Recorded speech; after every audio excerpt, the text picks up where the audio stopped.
Ngadon marwe, vidon marwe, kat bangidang don ring katin don jings kiusi.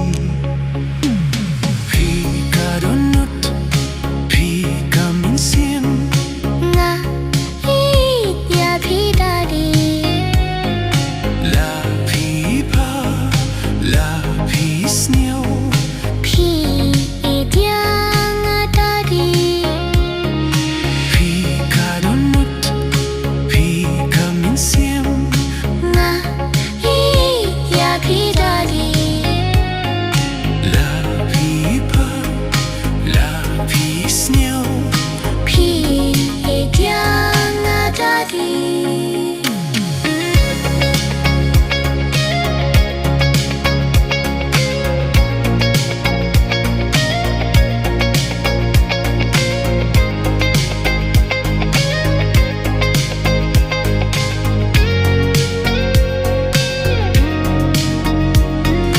Wat la pide uknarit henre pi kai baro namar kane ka jingos niyo Nga longkor doya baro.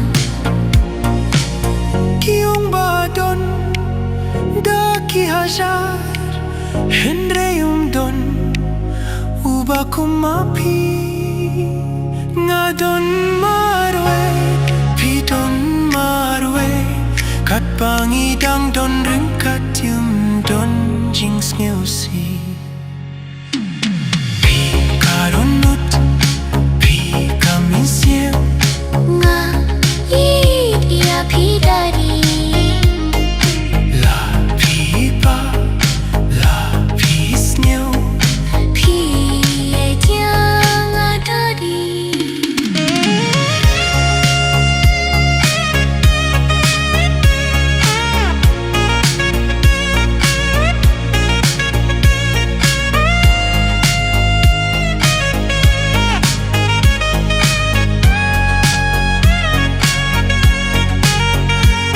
Shubula shai kane ka pyrte kam mai jinkir shanyanga te mano bantin lentianga Ngan yai don bat pidari.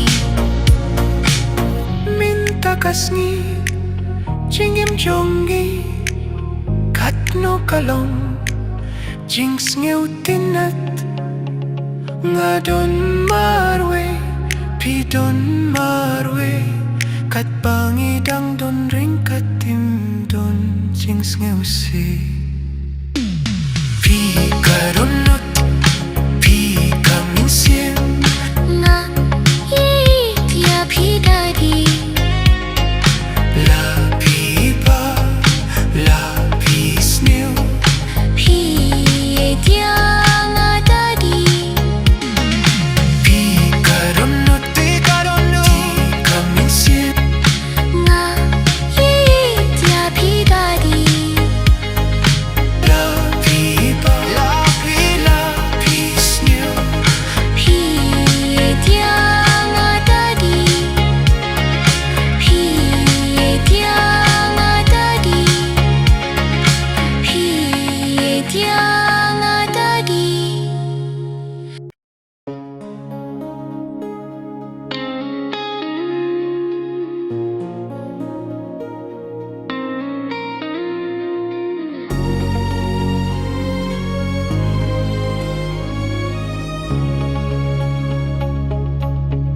ngadon marwe vidon marwe kat bangidang don ring katin don jings kiusi pika donut pika minsim Nga ya pidari.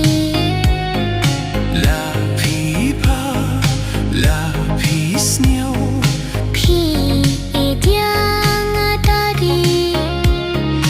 pika donut pika minsim Nga ya pidari.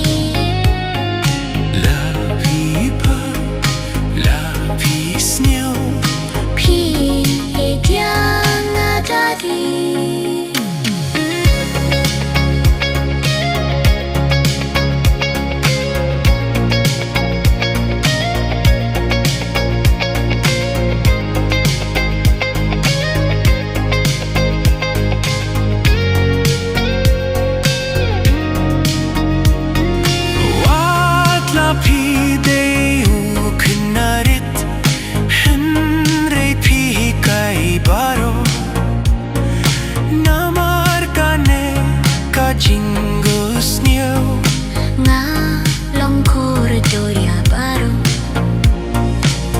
Kiyong badon da kihazar henry don uba kumapi nga don marwe pi don marwe kat pangidang don ringkat yum don jings ngeusi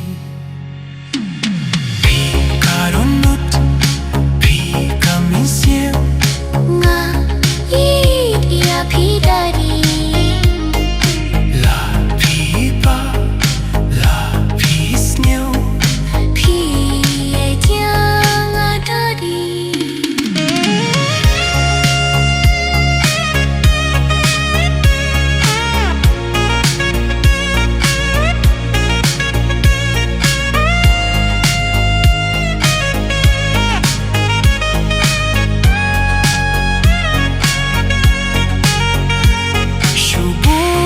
Shai kane ka purte kam mai jinkir shanyanga te mano bantin lintianga ngan yai don bat pi dari minta kasngi jingim jongi katno kalong jinx ngeutinat nga don marwe pi don marwe kat pangidang don ring katim don jings ngeusi